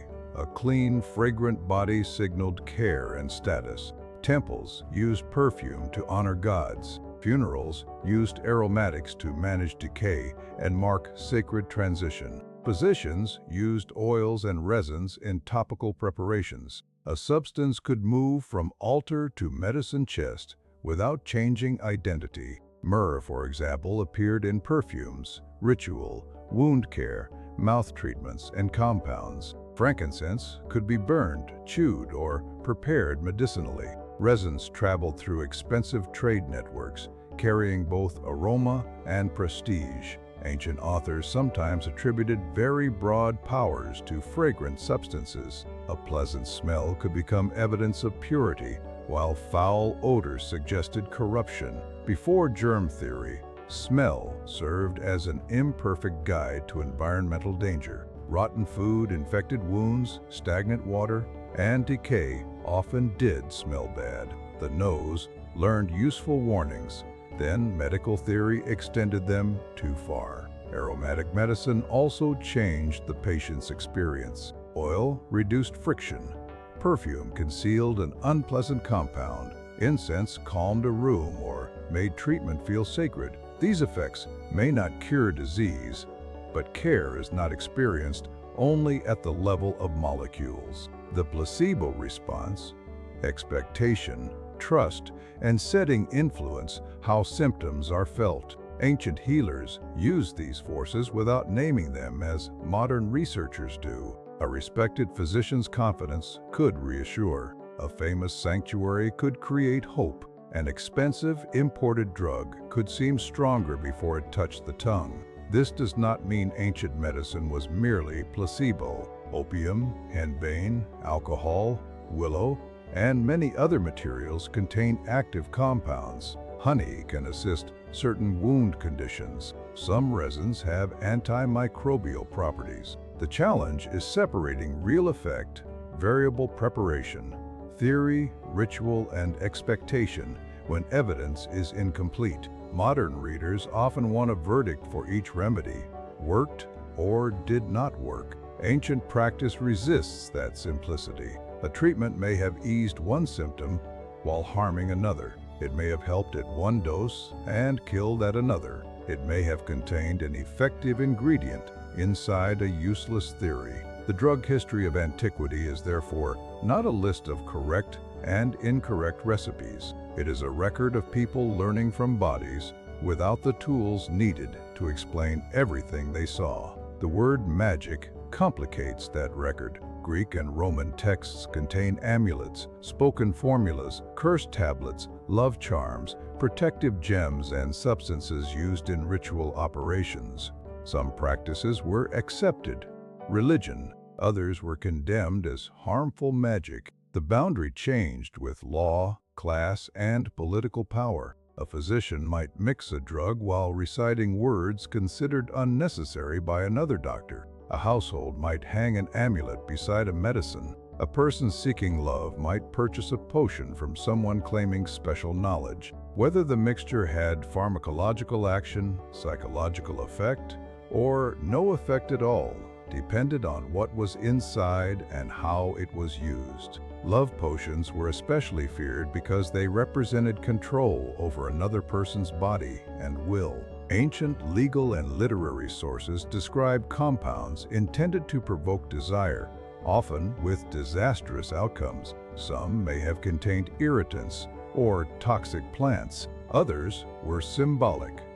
All existed within relationships of consent and coercion that ancient authors did not always examine critically. The category of aphrodisiac-covered foods, wines, perfumes, animal products, and drugs. Desire was treated as bodily, emotional, divine, and social. A person could seek a remedy for impotence, infertility, or lack of affection. Sellers responded with the same confidence that markets have rewarded ever since. Many claims were exaggerated. Some substances altered circulation, sensation, anxiety, or intoxication in ways that affected sexual behavior indirectly. Others likely produced nothing except a memorable taste. Dangerous ingredients could injure the person they were supposed to enchant. Poisons and love drugs sometimes overlapped in law because both involved secret administration. A potion offered without informed consent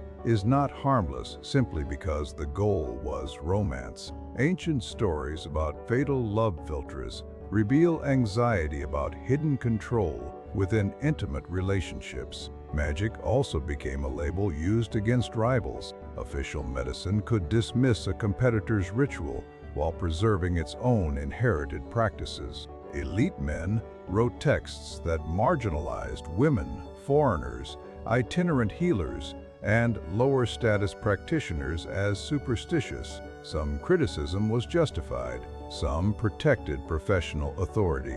The difference between a respected compound and a suspicious potion could depend on who sold it, who bought it, and whether powerful institutions approved. This is not unique to antiquity. Medical legitimacy has always involved evidence, but it has also involved licensing, language, class, and trust. A remedy in a temple might be sacred. The same substance in a stranger's pouch might be criminal. Ancient medicine's greatest pharmacological achievement was not discovering one miracle drug. It was building systems to preserve, compare, and transmit information. Theophrastus organized plants.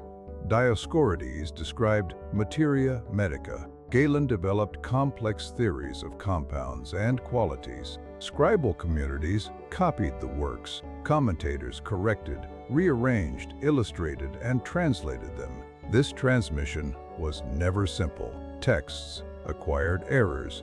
Plant names changed across regions. Illustrations could help identification or mislead when copied poorly. A species common in Anatolia might be unknown in Northern Europe. Readers substituted local plants and sometimes kept the ancient name, creating confusion. Dioscorides' work survived because later Byzantine, Syriac, Arabic, and Latin scholars valued it. The famous illustrated Vienna manuscript from the early 6th century preserves hundreds of plant images, though it represents a later recension rather than the author's original book. The pictures demonstrate both the ambition and the danger of visual transmission. An illustration can become authoritative even when a living plant does not match it. Once books move farther from the environment where a drug was first described, identification required local expertise. Text and field had to meet. Scholars in the Islamic world translated, studied, criticized, and expanded Greek pharmacology. They added substances, methods, and observations from a far broader geography. Medieval Latin readers later received ancient medicine through several routes, including Arabic scholarship. The classical tradition survived because it was transformed, not because it remained sealed in a Greek jar. This long afterlife encourages another myth, that Greek and Roman medicine was a complete foundation waiting for modern science to awaken it. In reality, ancient texts contained insight and error together. Later scholars did not merely preserve, they selected, corrected, debated, and added. Some ancient drugs entered modern medicine through new chemistry. Opium yielded morphine and other alkaloids. Willow-related traditions became part of a much more complex history, leading to salicylate drugs. Plant compounds inspired medications after purification, standardization, and testing. Other remedies disappeared because they failed, became unavailable, or proved too dangerous. Some survive in herbal practice with mixed evidence. The name of an ancient plant on a modern label does not guarantee that the product, dose, or claimed effect matches antiquity, nor does antiquity guarantee safety. The phrase used for thousands of years is not a toxicology report. People have also suffered from toxic plants for thousands of years. The responsible legacy of ancient pharmacology is not blind reverence. It is the discipline of observation combined with respect for danger. Dioscorides matters because he tried to describe what substances did and how to identify them. He does not become infallible because his book remained famous. The best way to honor ancient medical knowledge is to treat it historically, admire careful observation, recognize genuine discoveries, understand social context, mark uncertainty, refuse to convert an old recipe into modern medical advice without evidence. The ancients themselves would have recognized the principle. A drug should be judged by its effects, not by the age of the story attached to it. There is one more place where the story of ancient drugs becomes surprisingly modern: the problem of information. A patient in Rome could hear conflicting advice from a physician, a family member, a drug seller, a priest, and a neighbor who claimed that his cousin had recovered after eating an onion beneath the full moon. Expertise competed with testimony. Famous names carried weight. Exotic products attracted attention. Fear made people vulnerable to certainty. Medical texts warned against false claims, yet the market rewarded them. A seller could describe a remedy as secret, ancient, foreign, or personally endorsed by someone important. The ingredients might be ordinary. The story increased the price. Word of mouth acted like an ancient review system. If several people recovered, a healer's reputation grew, but recovery did not prove the treatment caused it. Many illnesses improve naturally. A patient taking several remedies credits the most dramatic one. Failures disappear from memory more easily than success stories. This survival bias made weak treatments look strong. It also affected famous antidotes. A ruler who took a compound and remained alive became evidence that it worked, even if nobody had attempted to poison him. The medicine could claim victory over an event that never happened. Ancient physicians lacked statistical tools to correct these impressions. They relied on case experience, authority, analogy, and theory. Some were skeptical. Others copied claims because respected predecessors had recorded them. Galen could be fiercely critical of rivals, while supremely confident in his own system. His enormous influence preserved valuable clinical thought and also delayed challenges to errors. Authority is efficient. It can transmit knowledge across centuries. It can also make correction socially expensive. Patients had to navigate this environment while ill, frightened, and often in pain. They sought trust. A practitioner who listened carefully could feel more credible than one who rushed. A remedy prepared openly inspired more confidence than a mysterious powder. Familiarity competed with prestige. The ancient market teaches a lasting lesson. Information is part of every drug. Expectations affect use.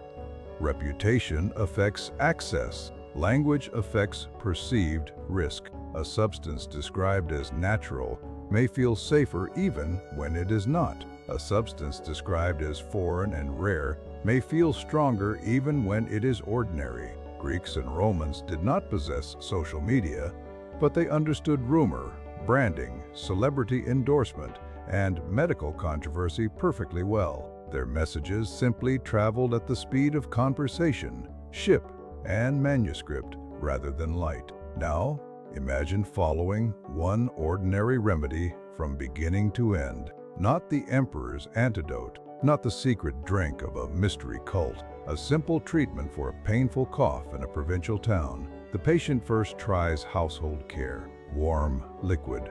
Rest. Honey if the family can afford it. Perhaps a local herb whose use has been taught across generations. The cough continues.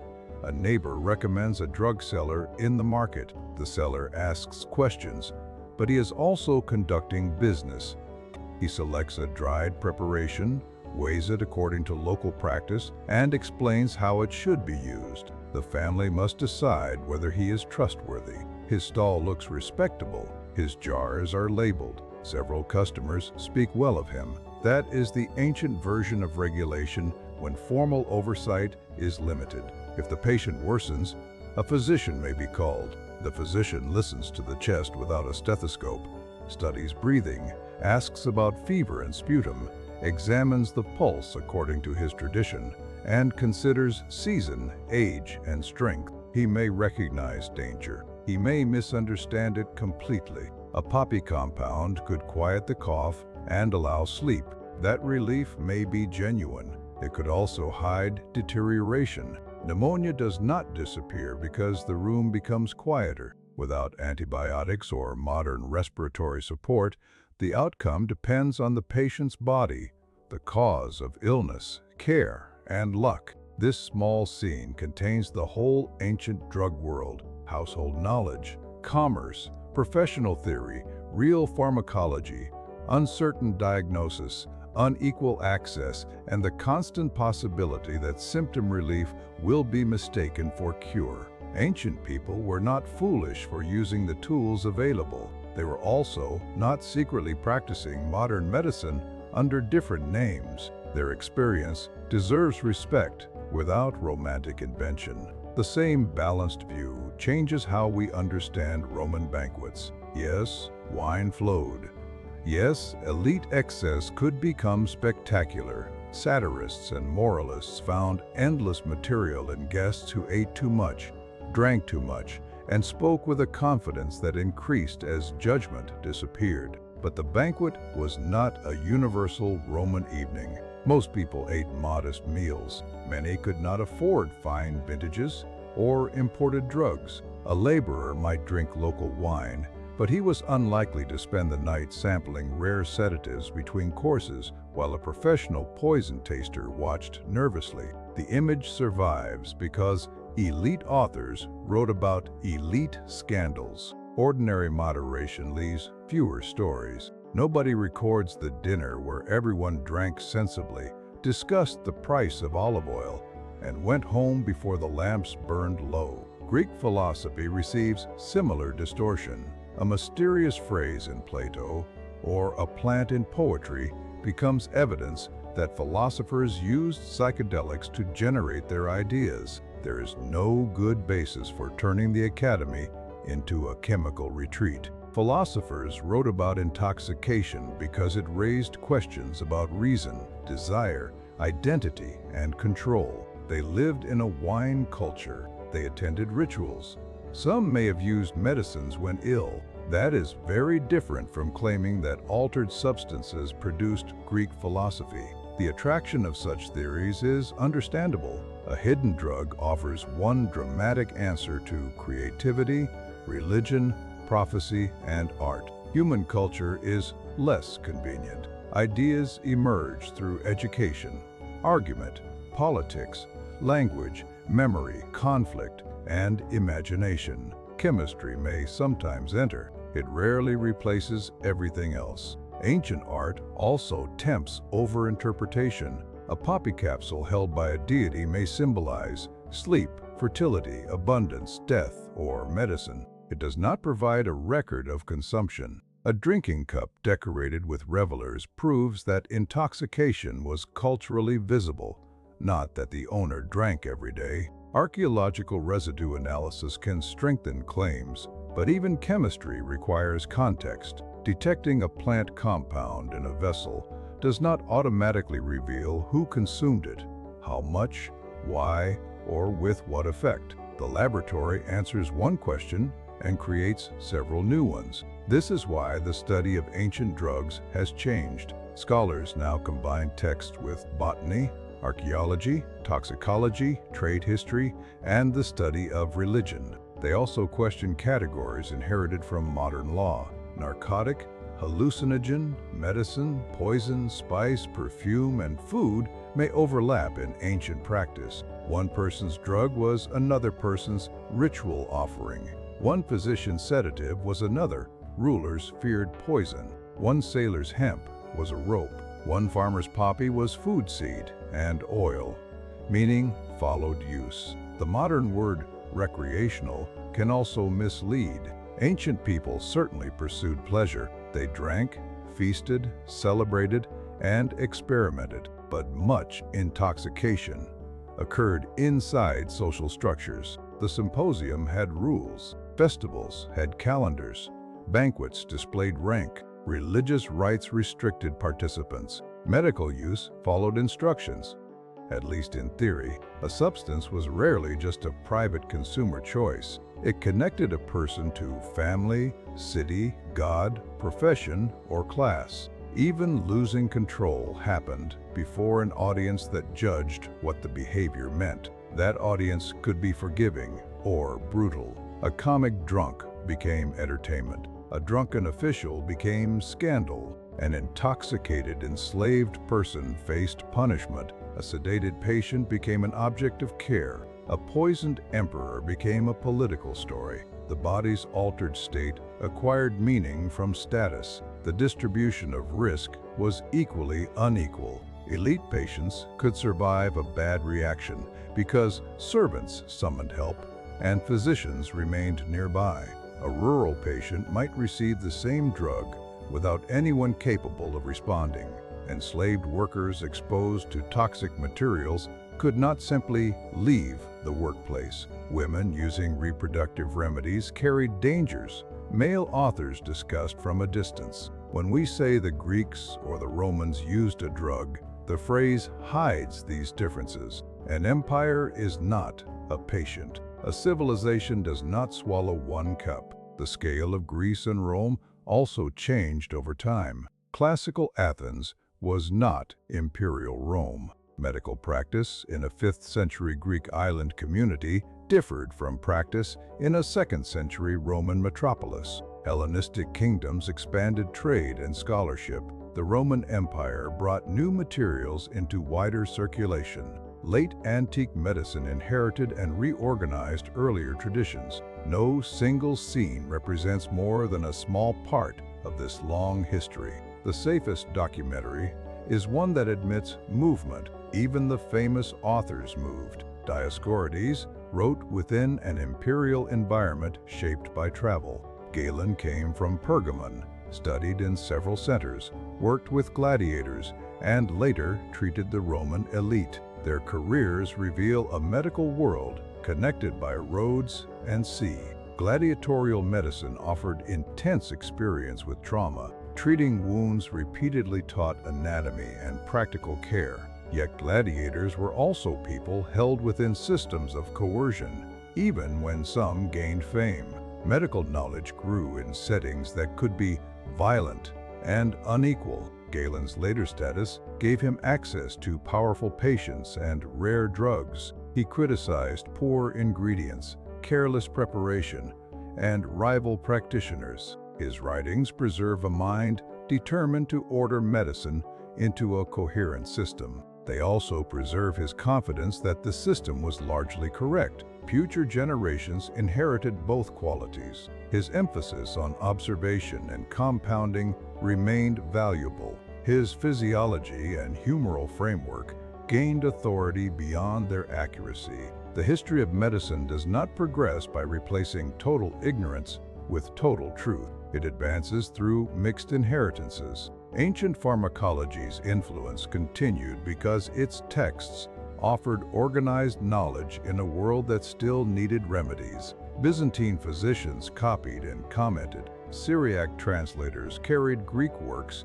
into new intellectual communities. Arabic-speaking scholars translated, tested, expanded, and criticized them. Plants from Africa, Asia, and the Indian Ocean entered larger pharmacological networks. Later, Latin medicine received this transformed tradition. A European manuscript describing opium or mandrake could carry Greek observation, Roman compilation, Arabic commentary, and local substitution in the same page. Calling the result purely Greek erases the people who kept it alive. The drug itself also changed through transmission. A name moved into a region where the original plant did not grow. A substitute appeared.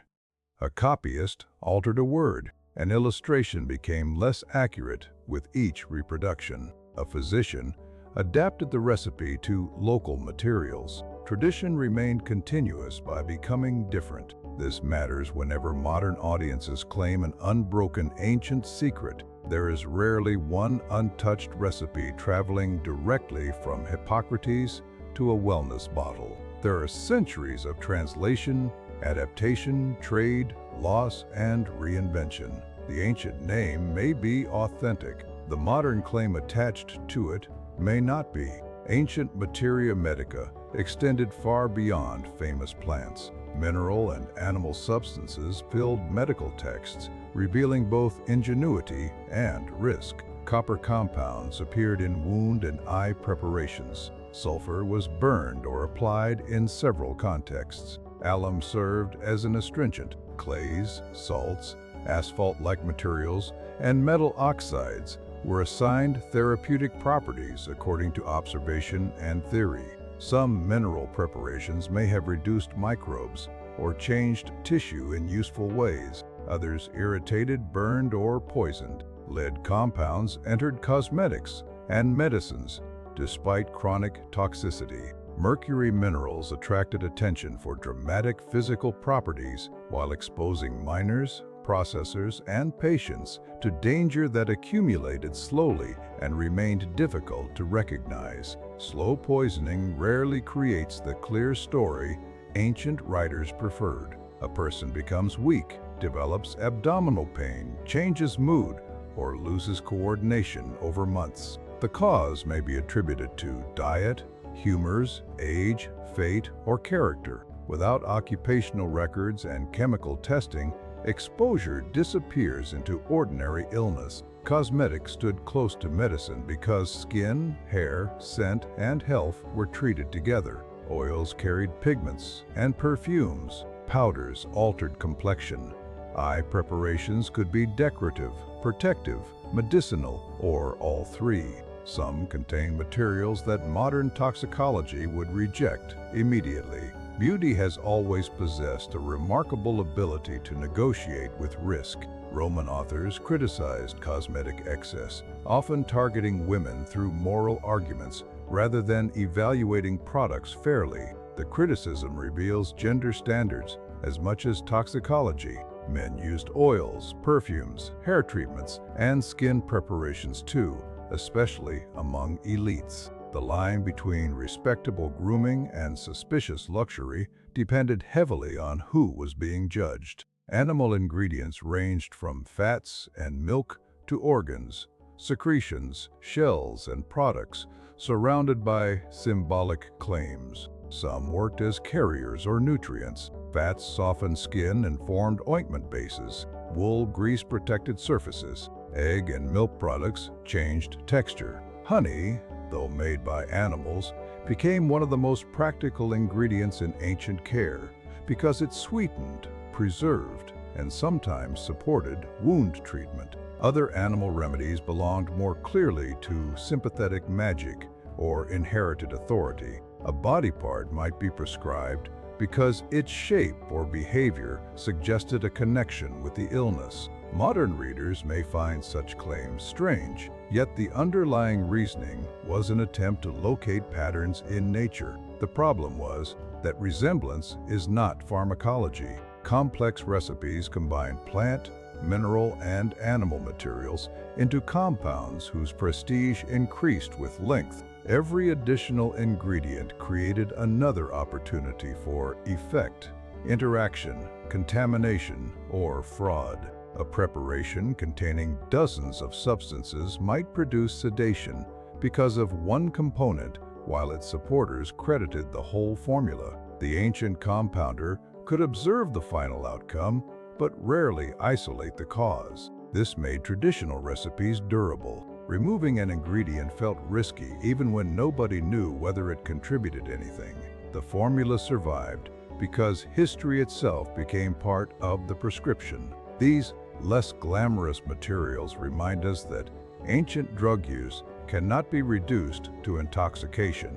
Most substances were used to affect skin, digestion, wounds, fertility, pain, sleep, or infection as people understood them. The ancient medicine chest contained far more ointment than ecstasy. It also contained environmental danger. The metals in a cosmetic, smoke in a workshop, dust in a mine, and fumes from heated materials could change the body without anyone choosing to take a drug. Toxicology includes substances people consume deliberately and substances forced upon them by labor and place. A full history must therefore look beyond the dramatic cup. It must look at the worker grinding pigment, the enslaved miner extracting ore, the woman applying a face preparation, the child touching a contaminated surface, and the compounder breathing dust above a mortar. Chemical risk belonged to ordinary life. Several myths deserve a final clearing away. First, Greeks and Romans did not possess modern pharmacies, but they did possess organized drug knowledge, specialists, markets, compounders, and extensive texts. Calling all of it superstition ignores genuine pharmacology. Second, they did not live in a constant state of intoxication. Wine was common, but social norms praised control. Powerful plant drugs were known, yet many were primarily medical or toxicological tools. Ordinary life remained ordinary. Third, natural did not mean safe. Ancient writers repeatedly warned about dangerous plants and doses. They understood this more clearly than many modern advertisements. Fourth, a ritual experience does not prove psychedelic use. Eleusis and Delphi may have included physical factors we do not fully understand. The evidence does not justify certainty. Fifth, ancient anesthesia was limited. Sedating and pain-relieving drugs existed. Reliable, controllable general anesthesia did not. Sixth, modern addiction categories cannot simply be pasted onto ancient texts. Dependence was biologically possible, and loss of control was recognized. The language, patterns, concentrations, and institutions were different. Seventh, famous men did not create the medicine chest alone. Women, enslaved people, traders, farmers, root cutters, midwives, soldiers, and household healers supplied knowledge and labor that texts often left unnamed. Once these myths are removed, the real story becomes more impressive.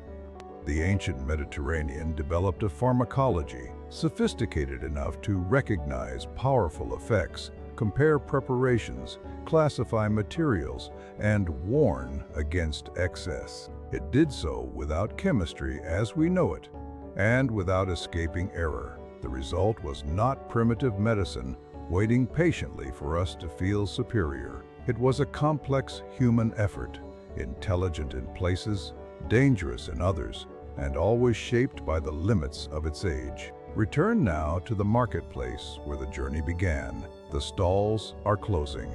Bundles of herbs hang in the evening air. A drug seller seals a jar. A physician walks home carrying a case of instruments. A midwife is called to a labor that began earlier than expected. A merchant checks a shipment of resin. Somewhere in an elite dining room, a servant mixes wine with water, while a guest wonders whether the host can be trusted. Across the city, different people reach for different forms of relief. A worker rubs oil into an aching shoulder. A child receives honey for a cough. A wounded man drinks a sedating preparation before a procedure. A sleepless widow asks for something that may quiet her grief. A philosopher refuses another cup because he wants to prove desire does not command him. A ruler swallows an expensive antidote against a poison that may exist only in his imagination. None of them thinks of themselves as part of drug history. They are trying to get through the night. That may be the most important correction of all. Drugs in ancient Greece and Rome were not exotic decorations added to a distant world. They were responses to pain, uncertainty, labor, fear, pleasure, and hope. The plants were ancient. The needs were human. A physician standing beside a patient had fewer tools than a modern doctor, but he faced the same moral weight. Should he intervene? Is the treatment more dangerous than the disease? Does the patient understand the risk? How certain is the diagnosis? What will happen if he does nothing? Ancient medical ethics did not answer these questions through modern consent forms or regulatory standards. Social hierarchy limited patient autonomy, especially for women, children, enslaved people, and soldiers. Yet medical writers still understood that knowledge created responsibility. The famous oath associated with Hippocratic medicine prohibited giving a deadly drug when asked, though the text's date, audience, and application require caution. Whatever its exact reach, the principle recognized a central danger. The healer had access to substances capable of killing. That power required trust. Trust remains the hidden ingredient in every medicine. Patients trust the label, manufacturer, prescriber, pharmacist, evidence, and system. Ancient patients trusted a chain of people they could not fully inspect. Some deserved it, some did not. Modern medicine has transformed that chain with analytical testing, standardized doses, trials, surveillance, and law. These protections are among humanity's greatest achievements. They do not make medicine risk-free. They make risk more visible and manageable. The ancient world shows what happens when effective substances exist before those systems. Knowledge becomes personal. Reputation becomes regulation. Authority becomes evidence. A good healer can save lives. A persuasive fraud can do enormous harm. It also shows why powerful medicines spread despite danger. Pain can make risk acceptable. A person facing surgery may choose a narrow chance of relief. A parent watching a child struggle to breathe may try a preparation whose strength is uncertain. Desperation changes calculations. Judging ancient patients from safety is easy. Understanding them requires remembering the world around the cup. There were no antibiotics for bacterial pneumonia, no modern trauma surgery, no intensive care, no naloxone after an opioid overdose, no ventilator when breathing slowed, no poison control center. The same dose carried greater consequences because rescue was limited. Yet refusing all strong drugs also carried consequences. Untreated pain, relentless cough, severe diarrhea, and sleeplessness could weaken or kill. Ancient medicine lived between action and inaction, both dangerous. This is why the Greek ambiguity of pharmakon remains so powerful. Remedy and poison were not opposites separated by a wall. They were possibilities inside the same substance. The healer's task was to move toward one and away from the other with imperfect knowledge. The patient shared that uncertainty. He swallowed not a guarantee, but a judgment. 2,000 years later, the bottles have changed. Our understanding has changed beyond anything Galen or Dioscorides could imagine. We can identify receptors, isolate compounds, calculate concentrations, monitor breathing, and compare outcomes across thousands of patients. Still, the ancient questions remain beneath the technology. How much relief is enough? How much risk is acceptable? When does use become dependence? When does a cultural practice hide harm? Who benefits from a drug?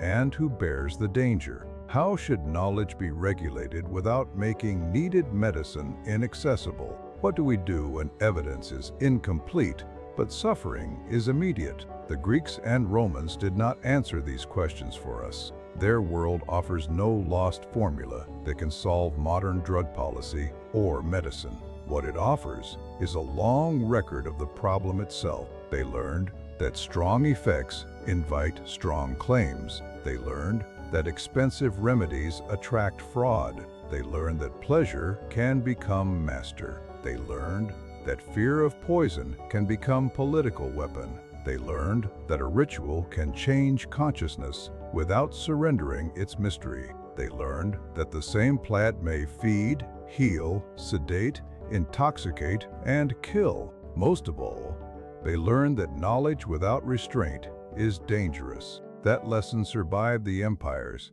because it was never really about Greece or Rome. It was about the human desire to change how the body feels, to remove pain, to summon sleep, to increase courage, to forget grief, to approach the divine, to control another person, to escape the limits of ordinary consciousness. Every medicine chest contains some version of those hopes. Every poison cabinet contains their shadow. As night settles over the ancient city, lamps appear in windows. The market grows quiet. Somewhere, a carefully measured drug helps a patient sleep.